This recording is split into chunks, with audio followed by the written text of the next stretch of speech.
All right, so 8 chapters into Andrew's Survive the Island, and things are getting pretty wild. Yeah, pretty wild. Yeah. We've had shipwrecks and mysterious brands and a close call with a shark. A shark. Don't forget the shark. Right, the shark. Which, by the way, had me on the edge of my seat. Definitely keeps you guessing, that's for sure. So much suspense. Definitely. It is Survive the Island after, right? What did we expect? Exactly. But you know what I'm finding really fascinating about Andrew's game so far? Yeah, what's that? It's like he's playing this game like he's writing a screenplay for like an action movie. Oh, totally. Yeah. Like right from the first choice, heading straight for that spooky shipwreck instead of following those like footprints on the beach.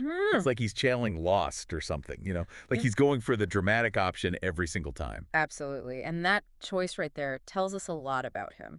You know, he's not just thinking about survival, he's thinking about the narrative of his survival. Ooh, I like that. Right. Like he wants to be the hero facing like the biggest, most intense challenges the island can throw at him. Okay, but is that actually like a smart move in this game? That's the question, isn't it? Right, because Survive the Island, it's about making the smart choices, the choices that keep you alive. Yeah. Not necessarily the most exciting ones. Right. Exactly. So is he playing strategically, or is he letting his ego kind of, take over? I think that's a really good question, and it's something we've been analyzing, watching his gameplay. Yeah. And I think you can see that tension between strategy and ego play out really clearly in that shipwreck scene. Andrew, what does he do? He dives headfirst into the interior of the ship, into this creepy, bone-filled space. It's like he almost wants to find the danger. Right. And he even jokes about the mast breaking with too many people on it, but I don't know. I think there's something deeper there. I think there's Yeah, I think you're right. a real need to be different. To stand out. To stand out from the crowd and embrace the risk, the unknown. He's a lone wolf. A lone wolf. And then there's that whole heel turn moment, Yeah. inside the ship. Oh, yeah. That's where things get really interesting. Tell me about it. Remember, he gets, branded by that supernatural force during the storm. I mean, come on, most people would be freaking out, right? Trying to figure out how to get rid of it, escape the danger. Right. But not Andrew. He embraces it. He leans into it. He leans into it, yeah. Like he's the villain in a movie or something. Exactly. It's like he's saying, bring it on, He's owning it. He's owning it, yeah. It's kind of cool, actually. It is kind of cool. I mean, you got to admire that level of confidence in the face of danger. I mean, maybe it's less about confidence and more about, like, a coping mechanism. Oh, interesting. Tell me more. Like, this is a super stressful situation, right? Mm-hmm. Facing potential death Mm-hmm. and maybe that dark humor, the whole heel turn thing, it's his way of, like, dealing with the pressure. Yeah, I could say. Putting on a brave face. Yeah, it's like a defense mechanism, right? To help him stay in control when everything around him is chaotic. Exactly. And it makes you think about, the psychology of the game. Oh, absolutely. How it pushes players to confront not just, like, the physical danger, Right. but also their own, like, inner demons. That's a great point. And, speaking of inner demons, those demons definitely got a workout during that shark encounter. Oh, man. Yeah. But what I find interesting about that whole scene is that even when faced with what seems like certain death, Andrew still hangs on to that thread of dark humor. Yeah, he does. Like, he never fully loses that. He never fully loses it, yeah. That little spark of, like, I'm going to make my own choices here, even if it kills me. And it's that mix of impulsiveness and logic that makes him such a wild card. Because he's not just reacting emotionally, right? He's actually Yeah. thinking, he's strategizing. He's trying to outsmart the shark, not just, blindly panic. And he even jokes about, like, poking the shark in the eye. It's like, where does that even come from? Right. It's hilarious and terrifying at the same time, Literally. But then there's that moment with Cowan, right?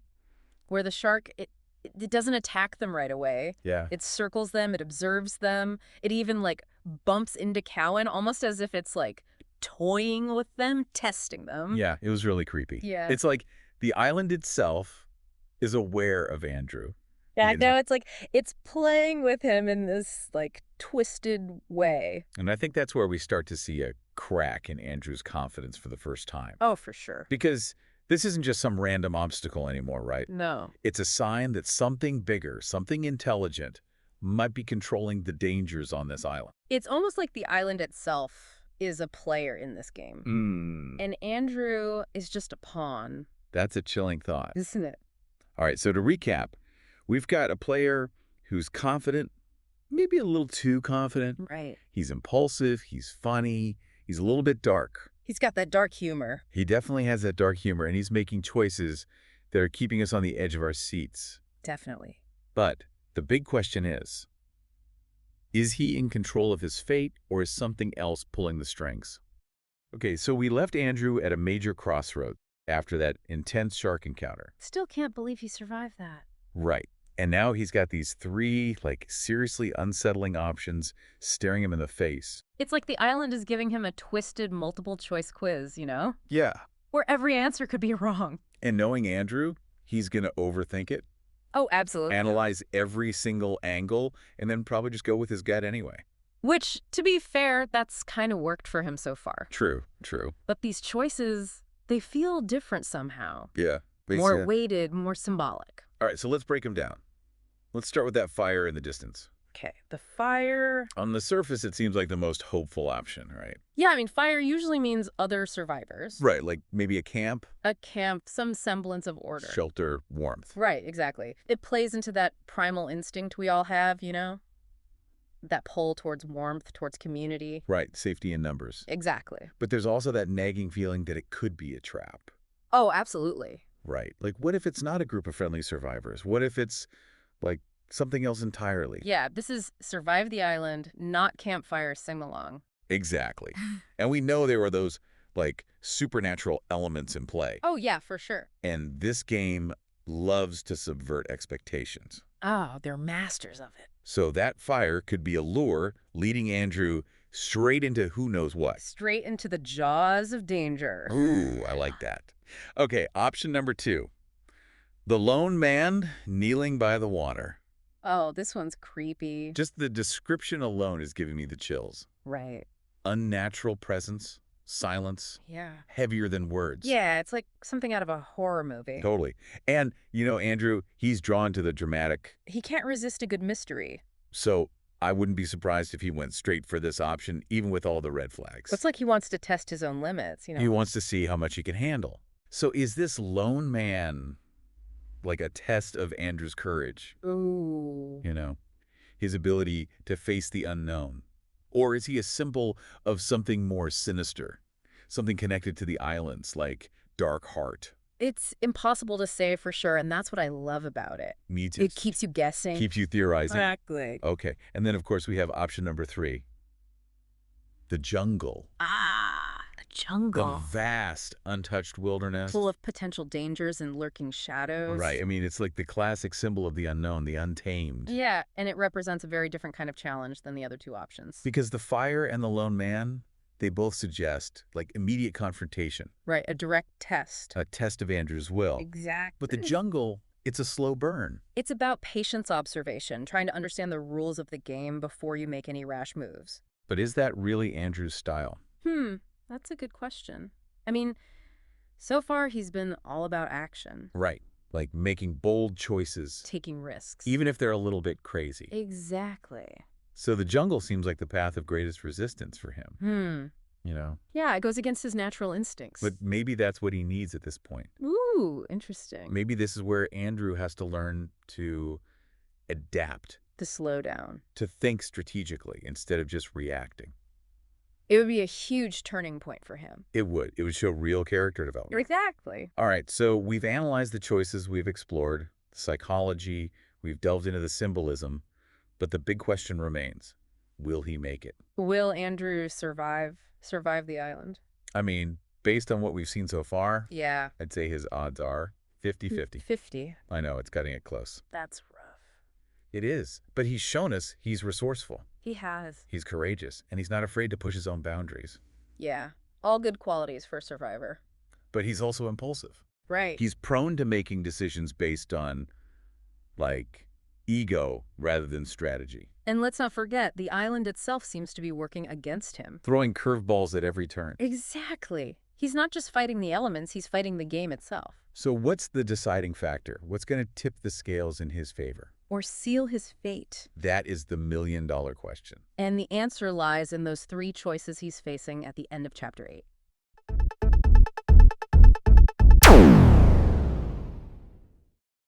Rosendo is quickly becoming a fascinating case study in how early decisions can really have that ripple effect, throughout the game. Definitely. I mean, right from the start, chapter 1, he wakes up on the beach with amnesia, sees some footprints, and just like that, his first instinct is, I need a weapon.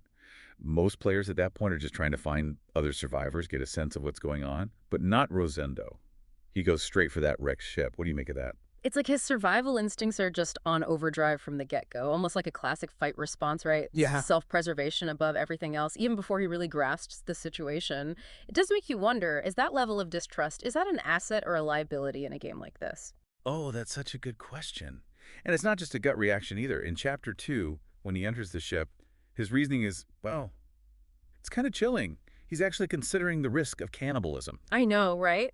That's a pretty dark thought to be having so early on. For sure. It's like he's able to detach himself from the emotion of it all and just approach it with such cold logic, always analyzing, calculating.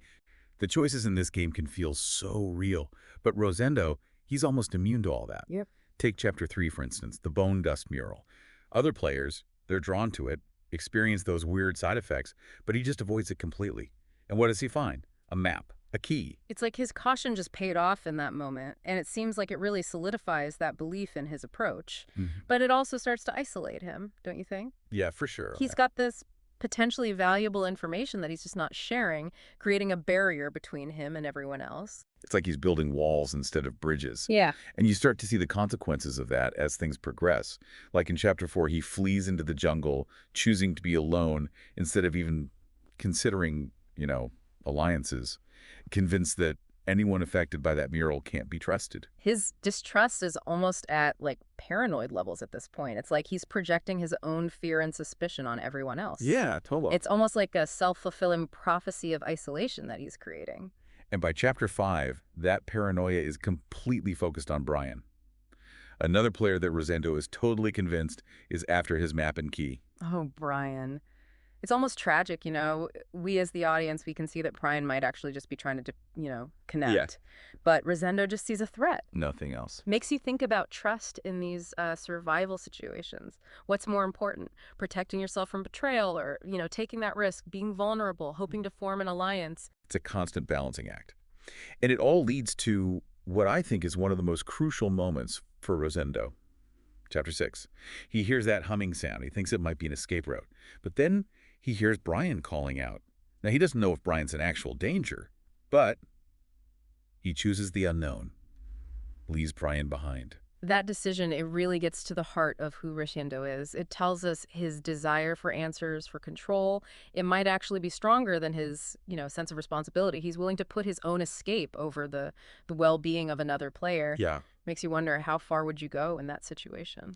That's a tough one. I think it's a question a lot of us grapple with in Survive the Island.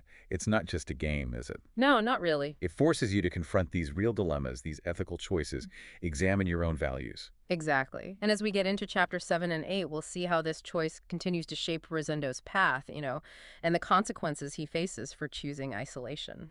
Over potentially going back for Brian, let's see how that plays out for him. Because chapter 7, oh boy, it really shows the weight of that choice. Definitely. He finds that concrete structure from his map, bursts through the door, and I gotta say, what he does next, just cold. It's a chilling moment. He immediately locks the door, leaving Brian outside, pounding to get in. And it's that lack of hesitation that's so striking. Yeah. Brian's pleas, his desperation, it's like it all just goes right over Rosendo's head. It's like Brian's not even a person anymore, just an obstacle, something to be dealt with. He even tries to rationalize it, saying he needs to secure the room, find weapons, in case whatever's chasing Brian gets inside. It's scary how detached he's become, almost dehumanizing Brian. It's really unsettling. Remember back in chapter 2 how he was worried about cannibalism? Oh, yeah. Now he's basically viewing another human being as bait. It's messed up. It's like the island itself is warping how he sees others, twisting those survival instincts into something much darker. The more isolated he gets, the more suspicious he becomes, more ruthless. It's a vicious cycle. You see it all the time. In survival stories, fictional and real.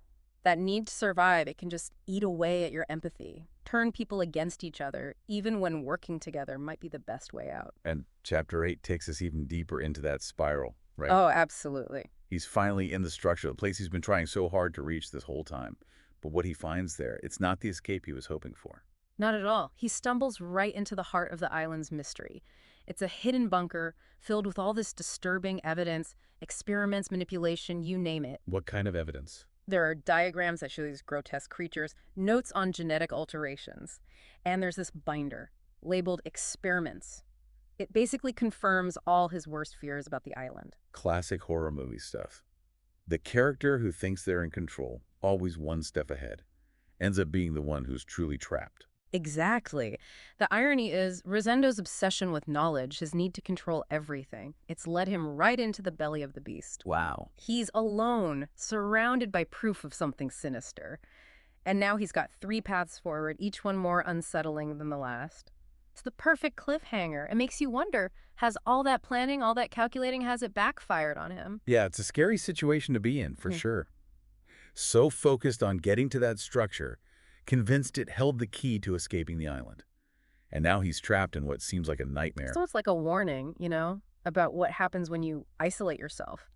Rosendo's always trying to be in control, always distrusting everyone, and it's led him down this path where he's lost it all. It makes me think of those people who get caught up in conspiracy theories.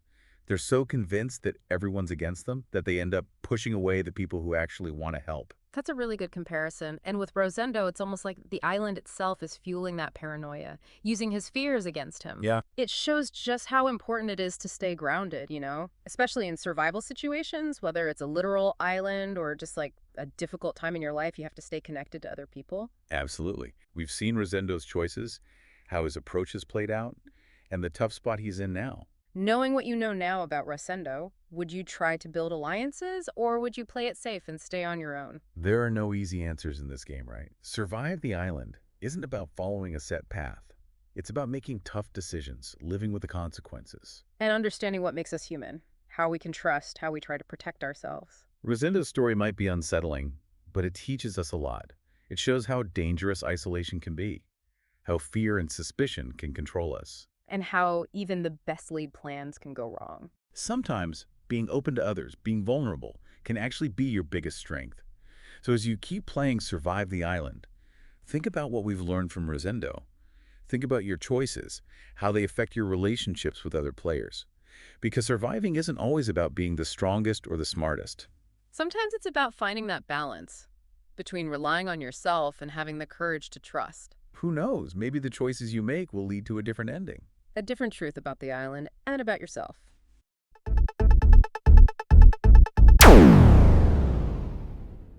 Welcome to the Deep Dive. Today, we're going to be looking at something a little different. Yeah, a little different. We're going to be taking a look at one player's journey That's right. through the Survive the Island game. I'm fascinated because we're not just looking at the story itself, Right.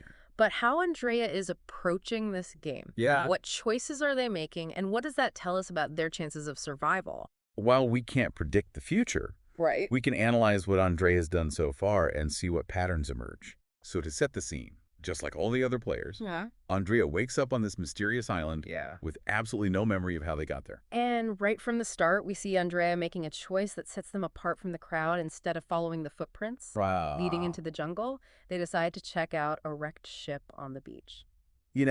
Most people would probably follow the crowd in that situation, especially after such a disorienting experience. What do you think this says about Andrea?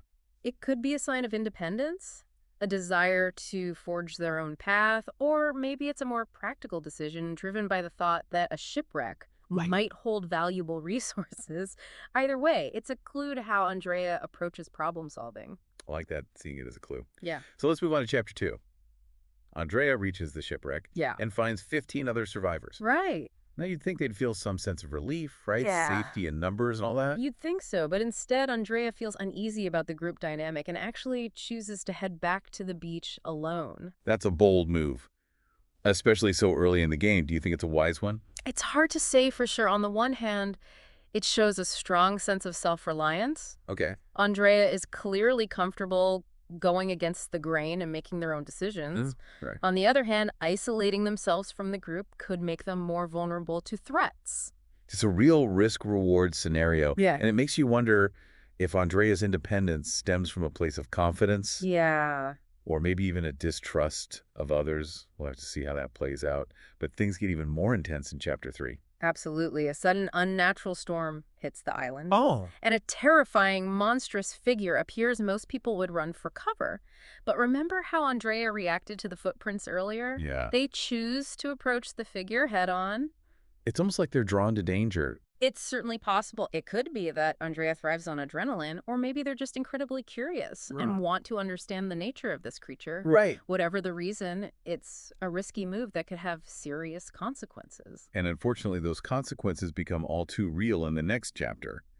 Another survivor, Kate, is killed by the monstrous figure. Right. Does this frighten Andrea into seeking safety? Not at all. Instead of retreating, Andrea heads straight into the jungle, determined to uncover the mysteries of the island. So interesting. It's as if they're more driven by a desire for answers than by a need for self-preservation. It's like they're playing by a different set of rules. Most players would prioritize survival above all else. But Andrea seems to be prioritizing knowledge and understanding. And this is where we start to see the complexity of their character. All right. They're not just a thrill seeker or a lone wolf. Yeah. There's a deeper motivation at play, a thirst for knowledge that might even outweigh their instinct for survival. So as we move into chapters 5 and 6, we see Andrea continuing to navigate this dangerous landscape. Right. They encounter another survivor, Jordan, who Andrea finds unsettling and fractured. Right. Yet they still choose to team up with him and two other players, Boone and Mayo, Right. to gather supplies before nightfall.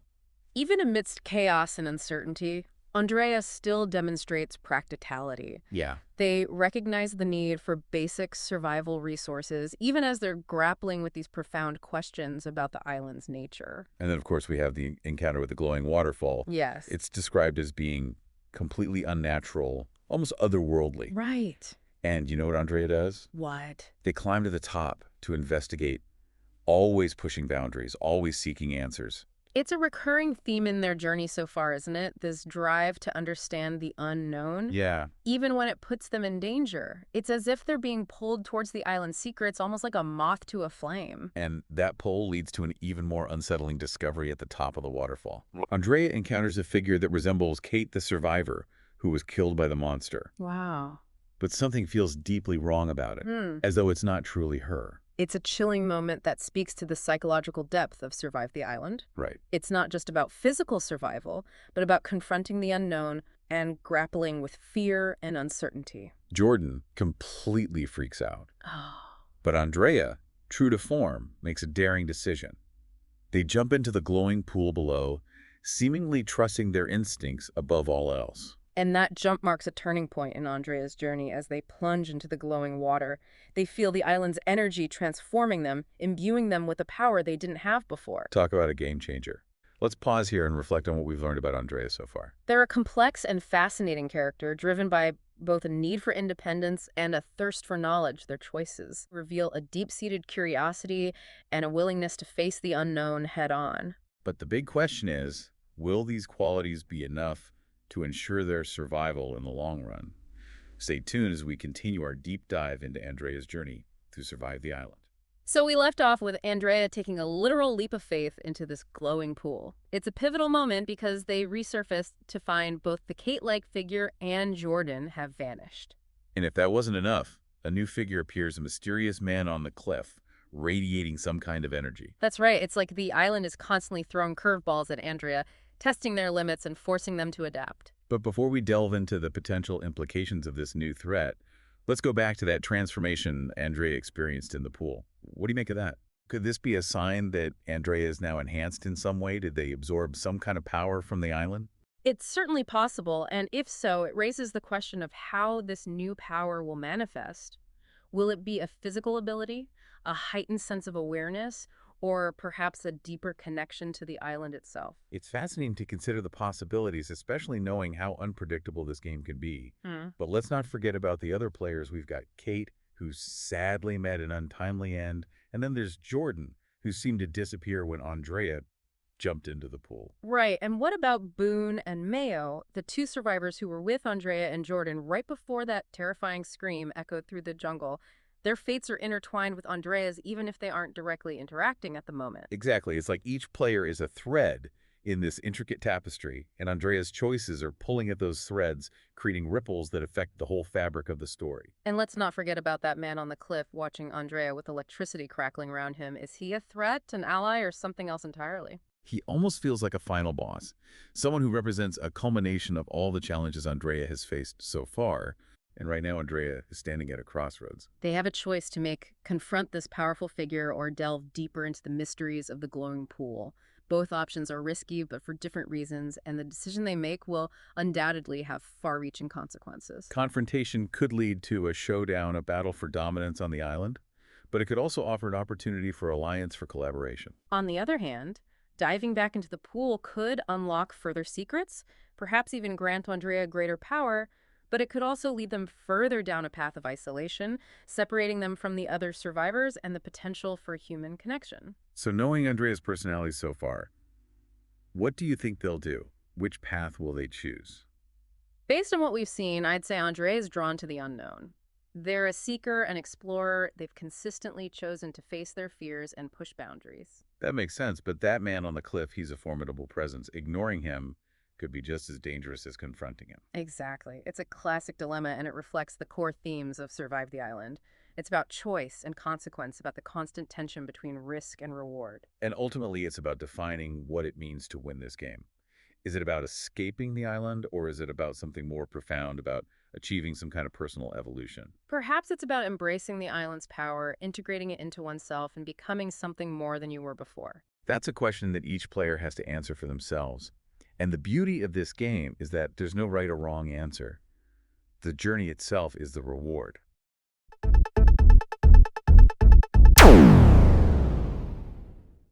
Survive the island. You know, that online game where everyone's trying to, well, survive this mysterious island. And we're checking in with Graham specifically.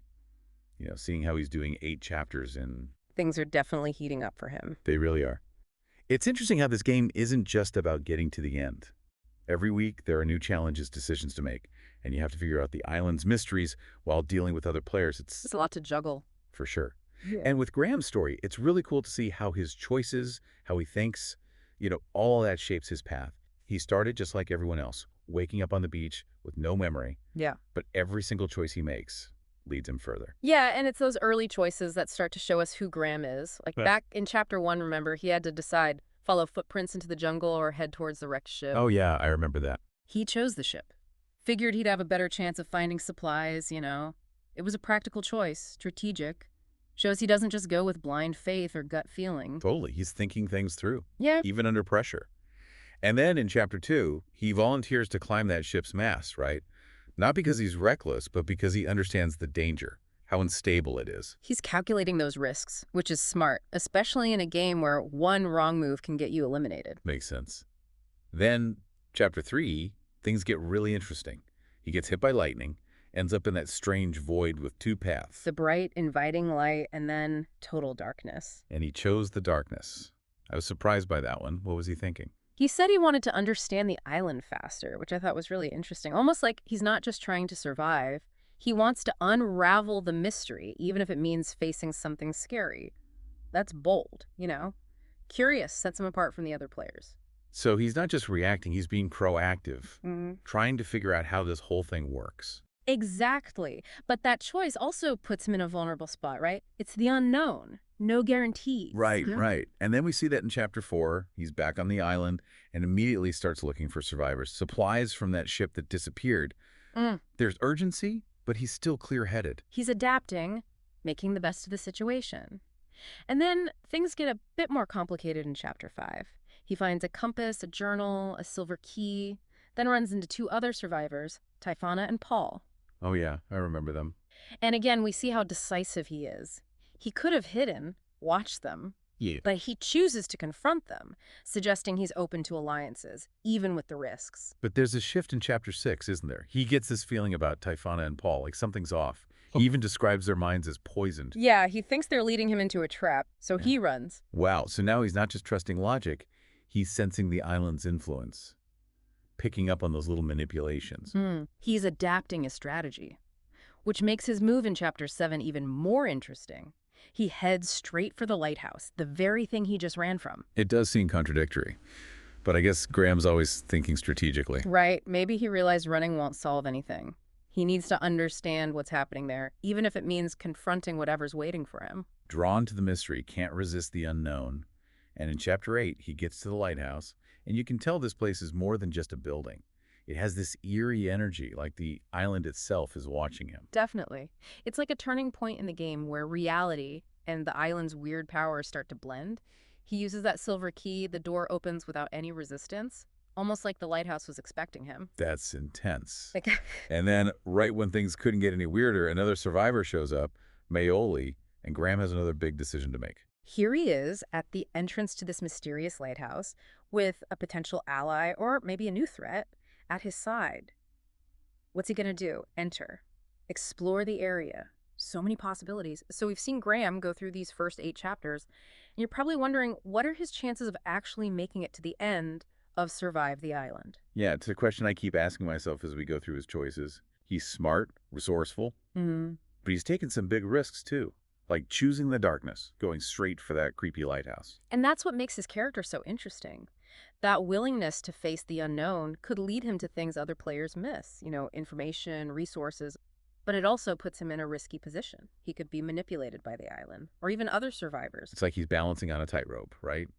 Boldness and caution. He needs to be strategic, but he can't let fear stop him. Exactly. And remember, it's not just him out there. He's interacting with other players, forming alliances, maybe even rivalries. Survive the Island isn't just about individual skills. It's a whole social experiment with life or death consequences.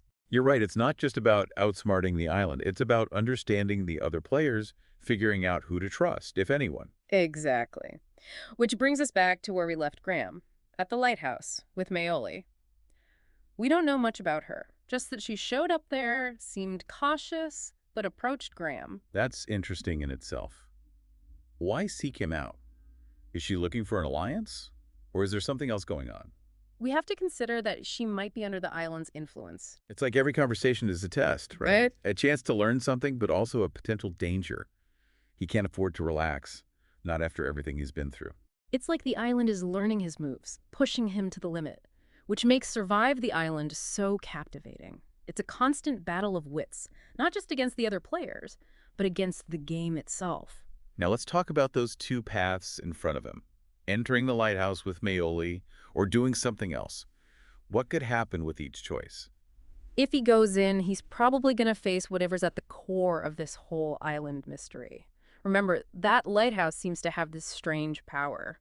Maybe it holds the key to escaping. But it could also be a trap, right? He was uneasy about it, like it was waiting for him, pulling him there. That's a good point. It could be answers, but it could be danger. And then there's Mayoli. Can he trust her? Or is she another piece in the island's game? A lot to think about. What about the other option? What if they don't go in? They could try to understand the island a different way. Maybe exploring around the lighthouse, looking for clues left by other players. Remember, there's a lot of mystery and puzzle solving in Survive the Island. Like a giant escape room, but with the added pressure of survival and getting eliminated. Exactly. That path might be safer in the short term, but they could miss important information, fall behind other players who are braver. It's that classic question. Confront the unknown directly or try to outsmart it from a distance. And in a game where every choice matters, picking the right path is crucial. So while we wait for Graham's decision, let's think about what his journey tells us about him, his character, his chances of survival. I think we've seen that Graham's more than just his strategic decisions. He wants to understand the world around him. He's not afraid of challenges, but he's learning to be cautious too, to see the hidden dangers. He's changing, right? Huh. The island is shaping him, making him face his fears and make tough choices. Exactly. And that's what makes his story so interesting. We're seeing him develop, and we wonder who he'll become in the end. So will his logic and awareness be enough to survive, or will the island win? That's the question that keeps us hooked. And the answer, just like everything else in Survive the Island, depends on what Graham chooses to do next. Will he just go with his gut and enter the lighthouse with Mayoli? Or will he be more cautious, try to learn more first? Knowing Graham, he'll probably try to find a balance, He's not afraid of risks, but he's also learned to be careful to spot the dangers lurking around. Like when he figured out Typhana and Paul were compromised, he's not going to trust anyone easily now, especially someone who just pops up like that. Exactly. He'll want to check Mayoli out, see what her intentions are, figure out if she's friend or foe. And the game makes him explain his reasoning, too, so it all fits with how his character's been developing. It's like he's writing his own story as he goes. Every choice, every interaction adds another layer. And as Graham stands there, with Maoli facing the unknown, it leaves us with a big question. If the island is like a villain, messing with the players, can Graham really rely on logic and reason to escape? Or does he need a different approach, one that recognizes the island's power and maybe even tries to use it back against it? That's something to think about as we wait for the next chapter in Graham's story. And we all want to see how it turns out, how these different stories come together and shape the whole game. As we wrap up this deep dive into Graham's journey, let's appreciate how well designed this game is. It's a place where players become the writers of their own fate, where every choice matters, and the line between reality and the game's power is always shifting.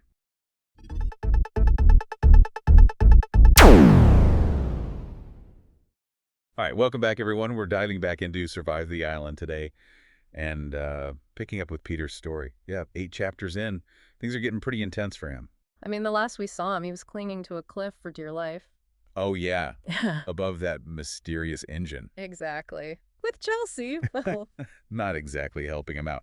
Yeah, let's back up a bit. I want to unpack how Peter got himself into this mess, what choices he made, yeah. what they say about him. Yeah, that's the good stuff. I mean, you really see how quickly things can shift in this game.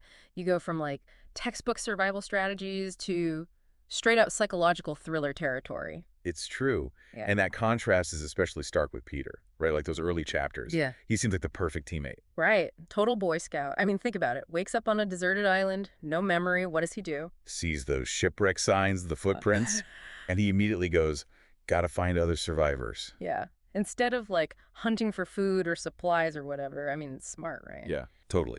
Like strength in numbers and all that. Classic survival tactic. You're disoriented, vulnerable, find some allies. Makes sense. And he keeps up that teamwork vibe in chapter 2, too, doesn't he? Oh, yeah, totally. When the group is trying to figure out their next move. Peter's all about, let's divide and conquer.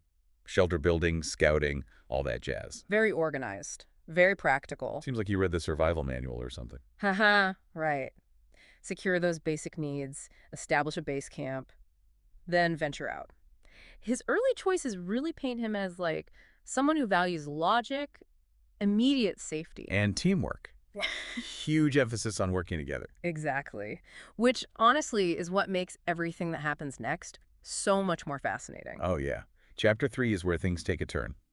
And not in a good way. That's our curveball. Big time. So there's a storm brewing, right? Everyone's scrambling for shelter. Makes sense. And Peter gets completely distracted by, well, what would you call it? This, like, stone slab thing half buried in the dirt. Yeah. Almost like an ancient artifact or something, right? And he feels this, I don't know, this compulsion to uncover it, even with the storm practically on top of them. It's as if the island itself is reaching out to him. And he's like, okay, sure, let's see what you got. It's such a shift from that, pragmatic, logical Peter we saw before. Huge shift. It's like the island's starting to get its hooks in him. Totally. He's drawn to the mystery, the whispers. It's that pull towards the unknown. And I'd argue that's where we really start to see his transformation, from practical leader to this, like, explore captivated by secrets. Yeah. And it sets the stage for what comes next, which is, well, let's just say it gets pretty dark. Yeah, pretty dark. Chapter 4, he descends into this, like, abyss that opens up when he uncovers that stone slab. Oh, right. And down there, he finds these glyphs on the walls. It's like they have this, like, power over him, Yeah, like they're speaking to him, guiding him further into the island's depths. Yeah. And his language changes too, right? It becomes much more personal. Almost like he believes these secrets, these glyphs, they're meant for him specifically. He's chosen or something. Exactly. Like destiny is calling. And that sense of purpose, that destiny just intensifies as he goes deeper. By chapter 5, he's leaving Chelsea behind. Wow. He straight up says, there's something down there for me that I cannot share. And it's like, whoa, who is this guy? The Peter from chapter 1 would never... All right. What happened to the teamwork, the collaboration? It's now this super individualistic pursuit. Like, he needs to understand the island's secrets no matter the cost. And of course, that leads him to the engine in chapter 6, this massive kind of unsettling force at the heart of everything. Which he becomes obsessed with stopping. Of course he does. But here's the thing, right? Even though he's pushed everyone away at this point, he still calls Chelsea back to help him with the engine. Interesting. Like some flicker of that old teamwork instinct. Yeah. But it's twisted now, Yeah. corrupted by this desperate need to, like, control everything. It's like he still needs her, but not in the same way. Not in a good way. I think it's almost tragic, That initial belief in collaboration, which was once his strength, it's now twisted into this, like, dependence on someone who's just as messed up by the island as he is. And that's what makes the betrayal in Chapter 7 so brutal. Oh, tell me about it. Chelsea pushes him towards the engine, remember? Yeah. Yeah. Talk about a punch to the gut. That's got to shatter any remaining trust he had, right? Oh, completely. That belief in teamwork, Yeah. it backfires spectacularly. Yeah. Now it's all about self-preservation. Every man for himself. And he blames Chelsea, of course. Yeah. But there's also this sense that he blames himself, for trusting anyone in the first place. Yeah. Makes you think, huh? Big time. And that brings us to the cliffhanger at the end of Chapter 8. Peter's hanging on for dear life above that engine, That looked good. and he's full of regret for involving Chelsea, for everything, and suddenly, bam, Grabs them. pulls him down toward that ominous glow. I mean, it's chilling. It's like all those bad choices, all that lost trust, it all culminates in that moment. Totally. And it leaves us with this huge question. Is Peter just a victim of the island's manipulation? Or did his own choices lead him to this fate? Right. And like, remember that line in Chapter 5? When they're deep in that abyss, Oh, yeah. Peter says, the only way out is through. Chills, man. It's like he's surrendered to the island at that point. Totally. He's given up his own logic, his sense of self. And bought into this idea that the island has a plan for him. And that's what makes the game so, so good, right? Yeah. It taps into our desire for meaning, for purpose. Oh, 100%. The glyphs, the whispers, the engine. It all feeds this idea that there's something bigger going on. And Peter's meant to be a part of it. Classic manipulation, right? Offer someone a sense of belonging, a special role to play, and suddenly all the red flags disappear. Exactly. They become blind to the danger. Speaking of danger, let's talk about the engine for a second. Oh, yeah. We still don't really know what it is. Nope. But it's definitely a source of power. At the very least. But it's such a potent symbol, don't you think? Oh, for sure. This, like, humming, pulsing force at the heart of the island. It's the allure of the unknown, right? But also, like, the potential for destruction. Right. And Peter's obsession with stopping it, controlling it. It's like he's trying to control the island itself. Which is, a pretty tall order. Impossible, probably. The island always seems one step ahead, doesn't it? And then there's Chelsea. Her role in this is fascinating, too, and kind of disturbing. Oh, yeah. She starts as this companion, someone sharing Peter's curiosity, and then things take a turn. A dark turn. It's like she becomes this mirror of Peter's own descent, but, like, amplified, distorted. More intense. As he gets more obsessed, she seems to embody the island's manipulation. Almost like she's a tool the island is using. To test him, to push him further. And that betrayal in Chapter 7? It's the ultimate test, isn't it? Definitely. It confirms all his fears about trusting anyone. It reinforces that belief that he can only rely on himself. The lone... But it also makes you wonder, did Chelsea even have a choice? Right. Was she acting on her own? Or was she being controlled by the island?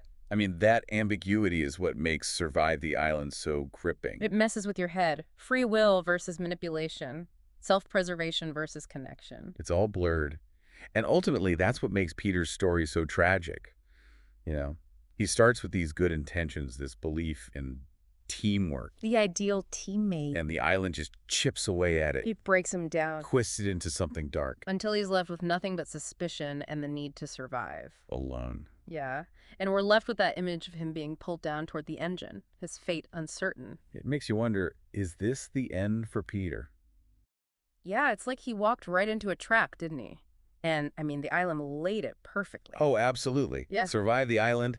They know how to get under your skin, It's not just the physical dangers. It's the way they play with your mind. Yeah, like they're pushing all your buttons, seeing what makes you tick. And with Peter, they found the perfect weakness, didn't they? That need for knowledge, for meaning. It's like that old saying, curiosity killed the cat. But in this case, it's more like curiosity drove the cat straight into a psychological labyrinth. And that engine, it's the heart of that labyrinth, isn't it? This constant reminder of the stakes. Yeah, it's like a ticking time bomb. You know something bad's going to happen, but you don't know when or how. And Peter's so fixated on controlling it, stopping it. Like he thinks he can tame this force of nature. But that's the island's game, isn't it? To make you think you have control when you really have none. Exactly. They manipulate you, use your own desires against you, and Peter, he falls for it hook, line, and sinker. Yeah. And Chelsea, she's like the bait on that hook. She reflects his desires, amplifies them, then turns them against him. And in the end, she's the one who pulls him down, right? Into the abyss towards that engine. It's a terrifying image. Like, is this the end for him, or is this just the beginning of something even worse? It's tough to say, but it makes you think about the true cost of obsession, doesn't it? How it can blind you to the dangers, the consequences. Absolutely. Peter's so focused on the engine, on the island's secrets, that he loses sight of everything else. His friends, his own well-being. And it's like the island feeds off that obsession, doesn't it? It grows stronger the more Peter loses himself. Yeah, it's like a parasite. It latches onto your weaknesses, your desires, and drains you dry. That's a great point. I mean, we all have our own islands to contend with, right? Our own obsessions, our own struggles for control. Exactly. And Peter's story is a reminder that sometimes the best way to survive is to let go, to accept that we can't control everything and to focus on what we can, our own choices, our own actions. It's about finding a balance, right? Between curiosity and caution, between ambition and humility. Exactly. And recognizing when those desires, those ambitions start to take over, when they become more important than our own well-being or the well-being of those around us. Powerful stuff. Well, that's about all the time we have for today's deep dive into Survive the Island. But we'll be back soon to continue exploring Peter's journey as the story unfolds. In the meantime, keep those questions in mind. How do we navigate a world that's constantly pushing us to our limits? How do we find meaning and purpose without sacrificing our humanity in the process? Until next time, stay curious, stay vigilant, and most importantly, stay alive.